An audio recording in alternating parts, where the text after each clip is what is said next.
Hello दोस्तों, नमस्कार और मेरी यूट्यूब फैमिली को ढेर सारा प्यार। सामने जो आप प्लांट देख रहे हैं एक्चुअली गाजर का प्लांट है, जो कि मैंने अपने कैरेट के अंदर लगाया हुआ है। छत पर इसको उगाया हुआ है दोस्तों। आप भी अगर इस तरह की ग्रोथ अपने पौधे के अंदर लाना चाहते हैं, इस तरह उगाना चाहते हैं गाजर अपनी छत पर, या अपने पास ज़मीन है, तो उस ज़मीनी रूप के गार्डन के अंदर भी अगर आप इस तरह की गाजर उगाना चाहते हैं, तो ये वीडियो आपके लिए काफ़ी फ़ायदेमंद साबित हो सकता है दोस्तों।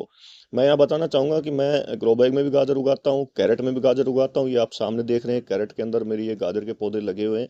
यहाँ कैरेट का साइज़ आपको कम से कम भी तो 12 इंच से ऊपर का लेना होगा हाइट के अंदर, ताकि आपके गाजर का पौधा बहुत बेस्ट रूप से चल पड़े दोस्तों।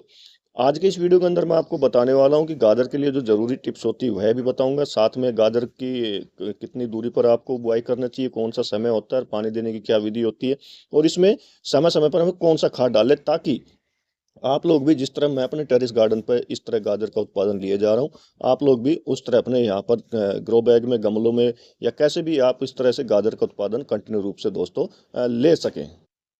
तो दोस्तों जुड़े रहिएगा, वीडियो काफ़ी इंटरेस्टिंग और पूरी जानकारी से युक्त है कि आप भी अपने टेरिस गार्डन के ऊपर, छत पे या ग्रो बैग में या कैरेट में किस तरह से गाजर उगा सकते हैं। दोस्तों मैं हूं मनदीप और आप देख रहे हैं organic kitchen garden on terrace. मेरे यूट्यूब चैनल पर आपका हार्दिक अभिनंदन है और उम्मीद करता हूं कि जो मैं वीडियो बना रहा हूं आपको काफ़ी पसंद आ रहे होंगे। तो वीडियो को लाइक कीजिए, ज़्यादा ज़्यादा शेयर कीजिए और कमेंट करते हुए जो मेरे नए व्यूअर्स हैं, जो पहली दफ़ा मुझे वॉच कर रहे हैं, वह तो दोस्तों सब्सक्राइब कर ही लीजिएगा। आज के इस वीडियो के अंदर मैं आपको गाजर के बारे में कुछ जानकारी दूंगा कि गाजर के अंदर हमें कौन सा खाद कितने दिन पर कब डालना चाहिए, और उगाने का तरीका तो मैं पहले बता चुका हूँ वीडियो के अंदर, फिर भी मैं उगाने का भी आपको प्रोसीजर इस वीडियो के अंदर दोस्तों बताने वाला हूँ। गाजर ही नहीं है दोस्तों, गाजर के अलावा मेरे टेरेस गार्डन पर इस वक्त काफ़ी तरह की सब्जियां लगी हुई है। करीब करीब 28 तरह की सब्जियां मेरे यहाँ पर लगी हुई है, जिसमें गोभी है, ब्रोकली है, और आप सामने देख सकते हैं करेले खूब अच्छे रुख के अंदर। ये विंटर वाले करेले हैं जो कि मैंने कुछ समय पहले लगाए थे, करीब 2 महीने से ऊपर हो गए, इनमें भी खूब अच्छी फ्लोटिंग आ रही है। ये आप देख सकते हैं सामने जो गोल वाले बैंगन है, ये भी बहुत अच्छे रूप के अंदर आ रहे हैं। गोल वाले बैंगन के साथ साथ आप देखेंगे तो ये लॉन्ग ब्रिंजल है, जो कि बहुत बढ़िया रूप के अंदर मेरे टेरेस गार्डन पर मुझे कंटिन्यू रूप से उत्पादन दे रहे हैं। यहाँ पर आप देख सकते हैं कि जुकिनी भी अभी इस वक्त मेरे टेरेस गार्डन पर उस अच्छी फ्रूटिंग के साथ आ रही है। साथ में पत्ता गोभी भी आप देख सकते हैं कितने बढ़िया रूप के अंदर दोस्तों आए जा रही है। परंतु आज हम सिर्फ और सिर्फ गाजर के बारे में बात करेंगे कि जो हमने गाजर लगाई हुई है तो उसको हम किस तरीके से ग्रोथ कर सकते हैं, तो लगाने का उसका तरीका क्या होता है, कब लगाई जाती है। दोस्तों यहाँ सबसे पहले मैं आपको बताना चाहूँगा कि गाजर आप सितंबर में भी लगा सकते हैं, उसको आगे की गाजर कहते हैं, लेकिन उसके अंदर आपको बहुत ज़्यादा मेंटेनेंस उसका करना पड़ता है, बहुत ज़्यादा मेहनत करनी पड़ती है। बट अक्टूबर, नवंबर, दिसंबर में जो गाजर लगती है वो मौसमी गाजर के हिसाब से होती है और बहुत इजी तरीके से हो जाती है, अगर आप उसका थोड़ा सा केयर, थोड़ा ध्यान रखते हैं तो। यहाँ पर दोस्तों देखिए, आप जो गाजर के प्लांट है, हमें उसके अंदर सबसे पहले क्या करना है, किसी भी खाद का अप्लाई करने से पहले हल्की हल्की दोस्तों हमें उसके अंदर गुड़ाई कर देनी चाहिए होती है। और जो फालतू की खरपतवार होती है उसे हमें वहाँ से रिमूव करना चाहिए होता है। जिस तरह ये घास वगैरह निकल जाती है उसे वहाँ से दोस्तों रिमूव करना चाहिए होता है। सबसे पहले दोस्तों मैं बताना चाहूँगा, गाजर जब आप लगाते हैं तो एक अच्छी पोरस वेल मिट्टी बनाइए, जो ड्रेनेज हो सिस्टम उसका ठीक हो गमले का। मिट्टी बनाने का प्रोसीजर मेरा वही है जैसे मैं पहले बनाता हूँ कि 50% मैं गार्डन सोइल लेता हूँ, 30% उसके अंदर काउडंग का इस्तेमाल करता हूँ, 10% उसके अंदर लीफ कंपोस्ट हो गया, केचुए की खाद हो गई, भुजा हुआ चूना हो गया, इस तरह की काफ़ी चीज़ें उसके अंदर दोस्तों मिलाता हूँ। और 10% उसके अंदर रिवर सैंड या स्टोन डस्ट मिलाना मैं दोस्तों बिल्कुल नहीं भूलता, क्योंकि इससे क्या होता है कि मिट्टी अपनी भुरभुरी बनी रहती है। और गाजर क्या होती है, जमीन के अंदर चलने वाली होती है, ये जमीन से बाहर नहीं होती है कि बाहर लगती हो, यह जमीन के अंदर चलती है। जिससे क्या होता है कि अगर मिट्टी हमारी भुरभुरी होगी तो गाजर अच्छी लंबी और मोटी दोस्तों हमें बन के हमारे लिए तैयार मिलेगी किचन में जाने के लिए दोस्तों। करीब करीब जब 20 दिन के 20-25 दिन की हो जाती है गाजर हमारी, तो हमें उसके अंदर एक बार काउ डंग का इस्तेमाल जरूर कर लेना चाहिए प्लांट के अंदर। ठीक है, इससे हमारे पौधे को नाइट्रोजन की मात्रा थोड़ी अच्छी मिल जाती है। पौधा जिस तरह आप देख रहे हैं कितना ग्रीन है मेरे सारे पौधे, तो उससे क्या होगा कि पौधा आपका ग्रीन बना रहेगा। अगर पौधे के अंदर नाइट्रोजन की मात्रा कम हो जाती है तो हमारे पौधा क्या है, अपना विकास नहीं कर पाएगा, और पीलेपन की समस्या प्लांट के अंदर दोस्तों बनी रहेगी और आने की भी संभावना रहेगी दोस्तों। करीब करीब जब 45 दिन की हमारी गाजर का पौधा हो जाता है तो हमें दोस्तों इसके अंदर एक अच्छा बेस्ट फर्टिलाइजर का इस्तेमाल करना चाहिए होता है दोस्तों। ये जो आप देख रहे हैं ये मेरे हाथ में है दोस्तों राख। राख क्या काम करती है दोस्तों, राख के अंदर काफी अच्छी मात्रा के अंदर पोटेशियम होता है, फास्फोरस होता है, कैल्शियम होता है, मैग्नीशियम जैसे खनिज होते हैं, जो कि जड़ों को काफी मजबूत बनाते हैं। एक्चुअली जो रूट होती है इसकी दोस्तों, उसकी रूट के लिए पोटेशियम बहुत ज़्यादा ज़रूरी रहती है। रूट्स को मजबूत बनाने के लिए पोटेशियम काफ़ी अहम भूमिका निभाता है। राख का अगर हम इस्तेमाल करते हैं तो इसमें भरपूर पोटेशियम होने के कारण क्या होता है कि हमारी गाजर की लंबी होती है और मोटी ज़्यादा बनती है दोस्तों। इसी के साथ ही क्या है दोस्तों, पौधा जो खूब अच्छा वृद्धि करता है, काफी कीटों से भी बचाव करती है गाजर, ये सॉरी राख। क्योंकि जब रूट्स के अंदर अगर कोई इन्फेक्शन हो जाएगा तो क्या होगा कि पौधा अपनी ग्रोथ नहीं कर पाएगा, गाजर भी छोटी रह जाएगी और पतली रह जाएगी, जिससे हमारी जो मेहनत होती है वो खराब जाएगी दोस्तों। या जड़ों को मजबूत बनाने के साथ साथ जो मिट्टी का पीएच मान होता है ना दोस्तों, जो जिसे क्षारीय मिट्टी बन जाती है, उसको भी दोस्तों रोकती है और पौधे के लिए काफी फायदेमंद दोस्तों ये साबित होती है।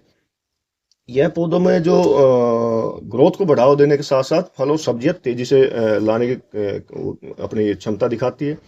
ये इसका आकार जो इसको हम उपयोग करते हैं, ये बहुत ही हमें सावधानी पूर्वक करना चाहिए। साथ में अगर हम इसका छिड़काव करते हैं प्लांट पर, अगर किसी तरह का कोई कीट का अटैक हो जाता है तो उस वक्त हम इसका छिड़काव कर कर हम प्लांट को कीट से दोस्तों बचा सकते हैं।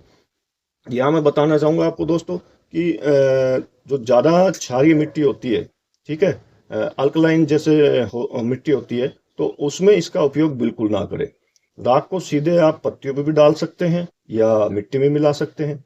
राख का एक चीज़ और है दोस्तों, आपको ये ध्यान रखना चाहिए कि इसका इस्तेमाल हमें सिर्फ और सिर्फ कौन सी राख करनी चाहिए, ना तो हमें कोयले वाली राख करनी चाहिए दोस्तों, ठीक है, और ना ही हमें किसी पेंट वगैरह लगी हुई जो लकड़ी रहती है उसका इस्तेमाल करना, उस राख का इस्तेमाल नहीं करना हमें। हमें केवल और केवल जो शुद्ध रूप से लकड़ी होती है, जो बिल्कुल जिस पर ना तो कोई पेंट होता है, ना ही कोई वो कोयले की बनी हुई रहती है, उस लकड़ी की राख जलाकर हमें राख बना लेना है। और राख जब वो ठंडी हो जाती है, 5 6 7 8 दिन में जब बिल्कुल वो ठंडी हो जाती है, उस वक्त हमें दोस्तों इसको अप्लाई करना चाहिए होता है। अभी यहाँ अप्लाई करने का तरीका, जैसे मेरे यहाँ पर जो ये कैरेट देख रहे हैं, ये है 1.5 फीट तो इसकी लंबाई है और 1 फीट इसकी चौड़ाई है। तो इस पूरे प्लांट के लिए मैं सिर्फ और सिर्फ 2 चम्मच, आप देख सकते हैं, पूरी प्लांट के लिए 2 चम्मच मैं इसमें दोस्तों अप्लाई लेकर करूंगा। हमें इसकी पौधे की रूट्स के इर्द गिर्द हमें इसको डाल देना है दोस्तों, इस तरीके से।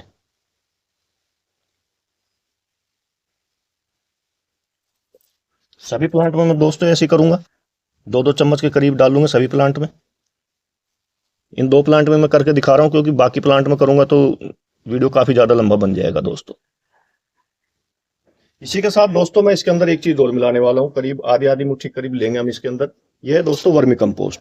वर्मी कंपोस्ट हमारे प्लांट के लिए बहुत ज्यादा बेस्ट फायदेमंद होता है। जब उसके पौधे के अंदर जब फल फूल आने शुरू होते हैं, उस वक्त हम इसका इस्तेमाल करते हैं। पहले भी हम इसका इस्तेमाल कर सकते हैं जब मिट्टी बनाते हैं तब, और बाद में भी दोस्तों, जब इसके अंदर अब ग्रोथ की जरूरत है ज्यादा है इसके अंदर, तो ये जो केचुआ खाद होती है बहुत फायदेमंद होती है। इसके अंदर nitrogen, potassium, phosphorus and calcium, इस तरह की दोस्तों मात्रा काफी अच्छी मिल जाती है, जो कि हमारे पौधे के लिए खूब ज्यादा जरूरी होती है। तो अब इस वक्त क्या चाहिए, हमारे गाजर की जो हमें लेंथ बढ़ानी है, और लेंथ बढ़ाने के साथ साथ उसको दोस्तों मोटे रूप के अंदर उसको करना है। तो ये दोनों चीजें मैं मिला रहा हूँ इसके अंदर। पहले तो मैंने इसमें राख अप्लाई कर दिया, और दूसरा मैं अब इसके अंदर ये वर्मी कंपोस्ट डालने जा रहा हूँ दोस्तों। वर्मी कंपोस्ट आप सभी तरह के प्लांट के अंदर डाल सकते हैं। जितने भी अपने प्लांट है, सब्जी वाले प्लांट है, या फिर आपके पास फूलों वाले प्लांट है, या आपके पास हार्डली प्लांट है, उन सभी प्लांट के अंदर आप वर्मी कंपोस्ट का दोस्तों इस्तेमाल कर सकते हैं। ये बहुत ही ज्यादा बेस्ट होता है। इसी के साथ दोस्तों अब हमें करना क्या है, जब हम इसमें डाल देते हैं तो एक बार अपने को हाथ से मिला देना है। या बड़े फार्म के अंदर जैसे हम करते हैं तो उसमें क्या होता है कि मशीनें काफी आधुनिक आ रही है, वो ऑटोमेटिक ही इसके अंदर दोस्तों चलाते हैं तो वो मिला देती है मिट्टी के अंदर। एक बार मिलाने के बाद हमें इसमें पानी उतना ही देना है, लिमिट मात्रा में। हमें इसमें ज्यादा पानी अप्लाई नहीं करना है, क्योंकि हम इसमें भर के पानी दे देंगे तो क्या होगा, अगर जैसे खेत फार्मिंग है तो उसके अंदर तो क्या है, मिट्टी के अंदर रहेगा वो। लेकिन इसमें गमलों में क्या होता है कि, और जो हमारा ड्रेनेज सिस्टम है, उस ड्रेनेज सिस्टम के जरिए जो इसका असर है, जो हमने खाद डाला अप्लाई किया हुआ है, जो इसमें घुलेगा, वो क्या है कि ड्रेनेज सिस्टम के जरिए दोस्तों बाहर निकल जाएगा। तो हमारा इतना महंगा खाद या इतनी मेहनत करना वो दोस्तों बेकार जाएगा। तो इस वक्त जब खाद अप्लाई करते हैं तो उस समय हमें पानी थोड़ा हिसाब से देना चाहिए, अपने गमले के हिसाब से, एक्स्ट्रा पानी नहीं देना चाहिए। हाँ, 1 2 दिन बाद आप उसमें पानी अच्छी तरह से भरकर दे सकते हैं। तो वीडियो कैसा लगा दोस्तों, कमेंट करके जरूर बताइएगा। अगर आपने भी टेरेस पे या जमीनी रूप से गाजर लगा रखी है तो राख का इस्तेमाल जरूर कीजिएगा एक बार, ताकि आपको भी राख एक ऑर्गेनिक तरीके से राख के इस्तेमाल के फायदे अपने प्लांट के अंदर दिखाई दे। मिलते हैं दोस्तों नेक्स्ट वीडियो में नई जानकारी के साथ, तब तक के लिए आपको जय हिंद जय भारत दोस्तों।